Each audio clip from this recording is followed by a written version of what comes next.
como siempre te digo, una de las claves para estar bien es prevenir en salud. Por eso estamos en comunicación con la nutricionista Luciana Capaldi de Comunidad ISEN, que le decimos muy buenas tardes.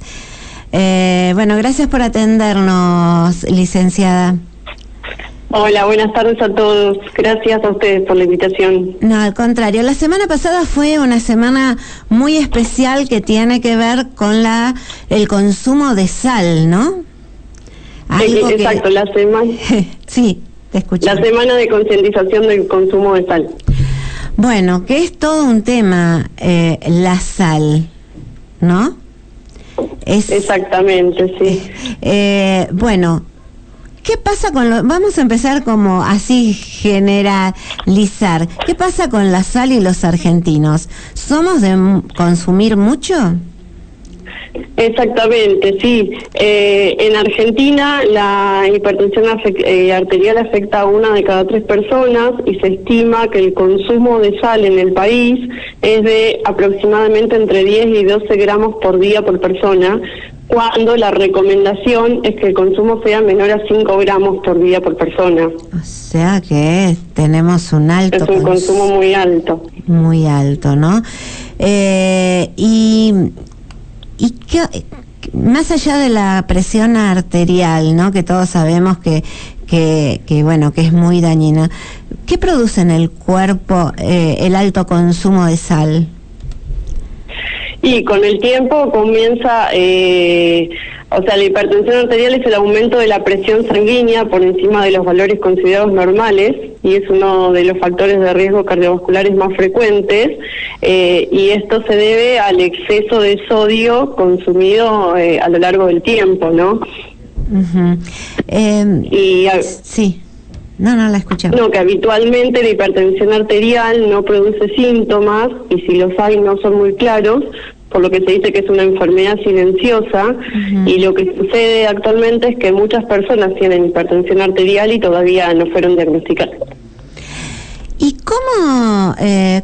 cómo nos damos cuenta que la sal es la que nos está produciendo la presión arterial? ¿En una consulta común o hay algún síntoma que yo tengo que tener en cuenta? Y esto que te digo, por un lado, que es un tema que los síntomas no son muy claros o directamente no se producen síntomas, la manera de diagnosticarlo es tomarse la presión arterial reiteradas veces.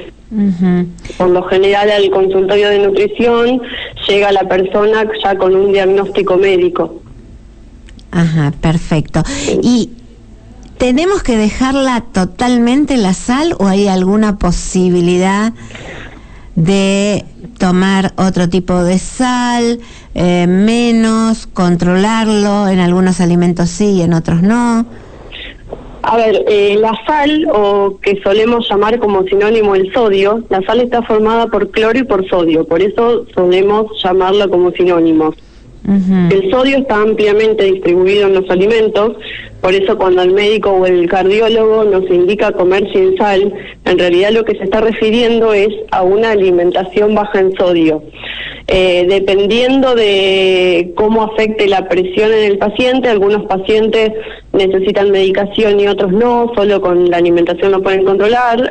Hay pacientes en los que se necesita restringir más y en otros menos, pero así a grandes rasgos lo que hay que hacer es evitar el consumo de los alimentos que presentan un exceso de sodio, como por ejemplo los caldos y sopas comerciales, los concentrados, los aderezos, los snacks, fiambres y embutidos.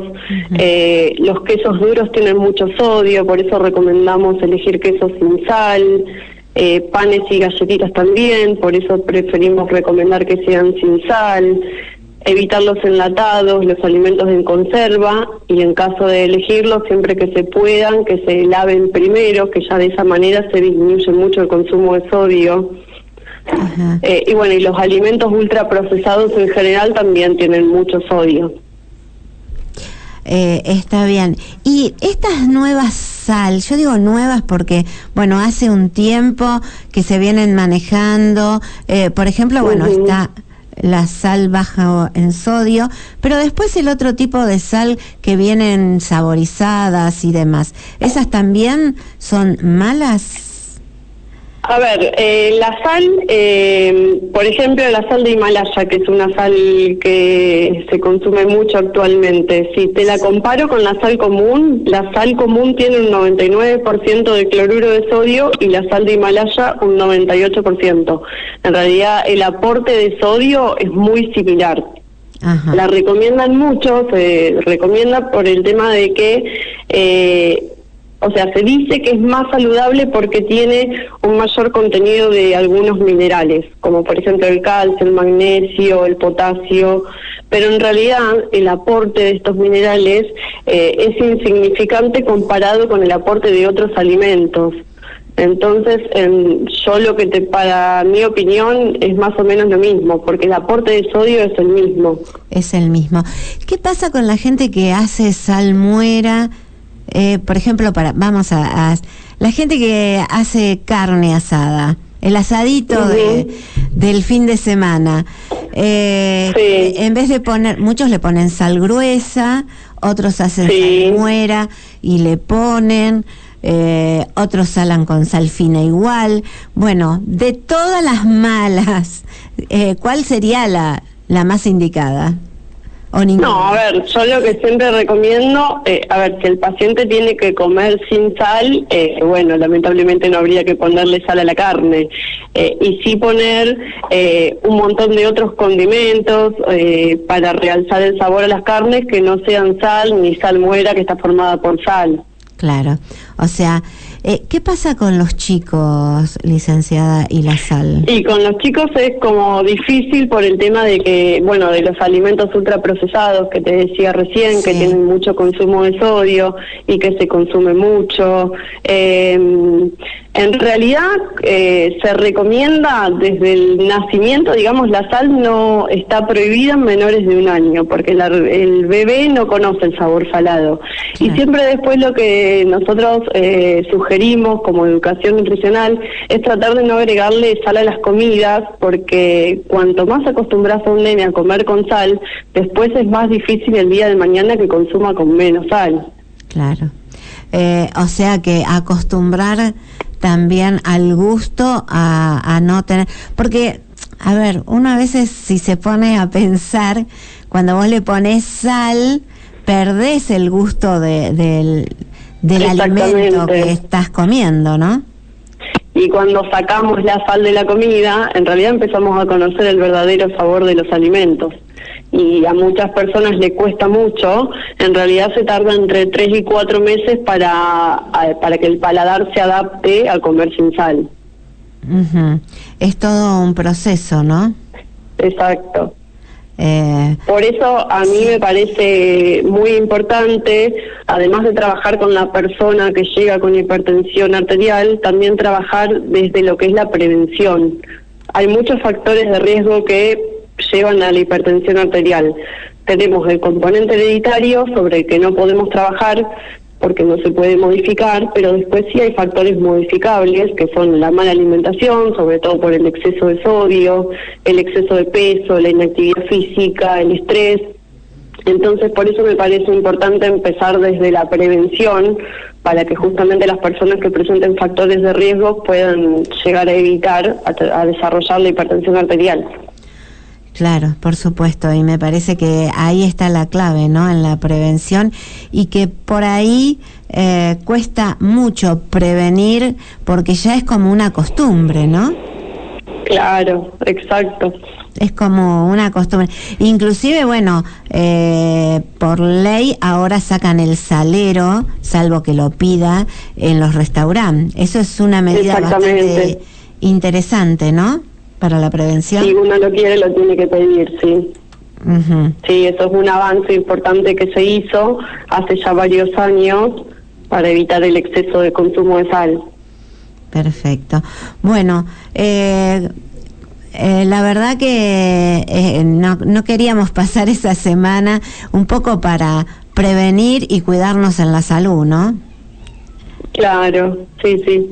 Pero tengo una pregunta que si bien no tiene que ver con la sal, pero acá tengo un oyente, Quique, que nos pregunta esto, y la verdad que está buena la pregunta, porque también la semana pasada, voy a leer el mensaje, dice: hola Cristina, ¿le podrías preguntar a la profesional qué hago con el edulcorante? Me quedaron 3 botellas y ahora la Organización Mundial de la Salud dice que es mala. Antes me habían dicho que el azúcar es mala y ya me perdí, dice Quique. Licenciada. Sí, es un tema que generó muchos comentarios la semana pasada. Sí. En realidad, desde hace ya bastantes años se está estudiando y se sabe que el consumo del edulcorante puede generar, después de varias horas de su consumo, la necesidad de comer cosas dulces. Y además también se lo asoció últimamente con la microbiota. La microbiota tiene que ver con la flora intestinal, como que estimularía al desarrollo de bacterias que no son beneficiosas. Bueno, y salió la semana pasada el comunicado de la Organización Mundial de la Salud, y bueno, sí, ahí generó todo la confusión, el tema de los edulcorantes. Sí. Yo lo que te puedo decir es que no recomiendo el consumo de azúcar. Tampoco soy amiga del edulcorante, ¿sí? Como que si uno se puede acostumbrar a las infusiones amargas, por ejemplo, mejor.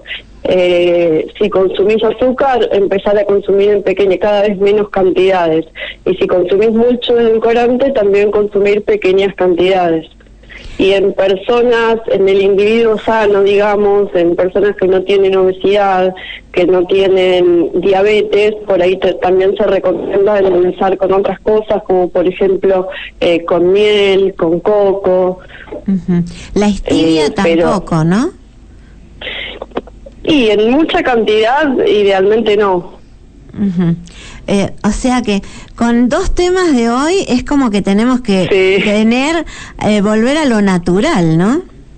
Exactamente, sí, sí. De hecho, en pediatría, por ejemplo, no está recomendado el consumo de edulcorantes. A veces a mí me pasa de ver muchos adolescentes que toman mate con edulcorante, por ejemplo, y en pediatría no está recomendado su consumo. Uh-huh. Además también, si vemos los rótulos de los alimentos, incluso los alimentos, las bebidas que no son dietéticas, tienen aporte de edulcorante ya de por sí. Claro, entonces consumiendo alimentos están aportando edulcorante. Claro, eso es lo que te iba a preguntar. Por ejemplo, las gaseosas, que viene la cero y viene la común. Pensando ahora, ¿qué es lo mejor? Bueno, ya sé que me va a decir, no hay que consumir gaseosa, pero... a ver, no es que no hay que consumir, como recomendación general para un individuo sano, yo siempre recomiendo el agua como principal bebida de hidratación, y sí consumir gaseosas, aguas saborizadas, jugos, de manera ocasional, que no esté todos los días en la mesa de casa. Uh-huh. Está muy bien. A ver, sabemos sí que un individuo que se consume generalmente, pero bueno, no abusar de su consumo, si están acostumbrados a consumir demasiado, ir disminuyendo de a poco. Uh-huh. También cuesta, así como cuesta comer sin sal, también cuesta hidratarse con agua a la persona que no está acostumbrada, y es como un hábito que de a poquito tiene que ir creando. Sí, o sea que el café, el mate, el té, sacamos el azúcar y sacamos el edulcorante. Siempre de a poco, a ver, no hay un no rotundo. Lo que yo recomiendo es, como te decía recién, si vos endulzás con mucho azúcar, bueno, tratá de que cada vez sea un poquito menos. Si endulzás con mucho edulcorante, bueno, tratá de que cada vez sea un poco menos. Uh-huh. Bueno, ir educándonos de a poco, ¿no? Pero lo que pasa es que es como una costumbre, uno se acostumbra a eso y por ahí es complicado, ¿no? ¿Qué pasa en el consultorio? Claro, es reeducar el paladar. Sí, educar el paladar. Bueno, ¿qué pasa en el consultorio? ¿Cuál es la consulta para dejar la sal o el azúcar en este caso? No, como te decía recién, los pacientes con el tema de la sal generalmente ellos llegan con el diagnóstico Y lo que yo recomiendo es evitar los alimentos con alto consumo de sodio, como todos los que te mencionaba recién, prácticas, no poner el salero en la mesa, utilizar otros condimentos, otras hierbas para condimentar, empezar de a poco a conocer eso, consumir alimentos naturales, frutas, verduras, legumbres, los granos enteros, semillas. Todo lo natural. Exacto, y como te decía recién, como yo también trabajo en la prevención, si tengo un paciente que no tiene hipertensión arterial, de todas maneras trato de ayudarlo a que no consuma la sal en exceso. Claro. Como que de a poquito ir, como si está acostumbrado a salar demasiado, bueno, empezar de a poquito a trabajar en cómo ir disminuyendo la sal desde la prevención, digamos. Bueno, licenciada, no la queremos molestar más, le agradecemos muchísimo, pero no queríamos pasar, es una forma de prevenir y de cuidar nuestra salud, ¿no? Sí, seguro, es un tema súper importante para cuidar la salud. Muchísimas gracias, ya la vamos a volver a molestar, ¿eh? No, por favor, muchas gracias a ustedes. Hasta luego. Hasta luego. Que bien la tarde. Bueno, pasó por acá la licenciada Luciana Capaldi, nutricionista de